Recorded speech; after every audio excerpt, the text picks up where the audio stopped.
Hi అండి, welcome to home style. అందరూ ఎలా ఉన్నారు? అందరూ బాగుండాలి, అందులో మనం ఉండాలి. ఇంకా ఇవాళ సోమవారం లాగైతే షేర్ చేస్తున్నానండి. అలాగే ఇవాళ సోమవతి అమావాస్య అని కూడా అంటారు.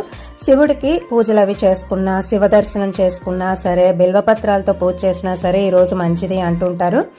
అలాగే ఇంకా ధనుర్మాసం కూడా ప్రారంభం అయిపోయి అప్పుడే 14-15 రోజులు కూడా గడిచిపోతున్నాయి కదండి. ఇంక ఇవాళ వ్లాగ్ అయితే షేర్ చేస్తున్నాను. ధనుర్మాసం అనేసరికి కొంచెం చల్లగా ఉంటుందండి వాతావరణం. అలాగే పూజలు, వ్రతాలు, ఆండాళ్ళ తల్లికి పూజలు, తర్వాత పాసురాలు అన్నీ చదువుకుంటూ ఉంటాం కదా. హాయ్ అండి, వెల్కమ్ టు హోమ్ స్టైల్. అందరూ ఎలా ఉన్నారు? అందరూ బాగుండాలి, అందులో మనం ఉండాలి. ఇంకా బయట అయితే చాలా చలి విపరీతంగా ఉందండి.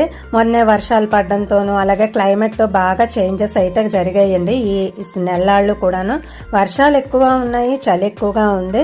రావడమే వర్షాలతోనూ చలితోనూ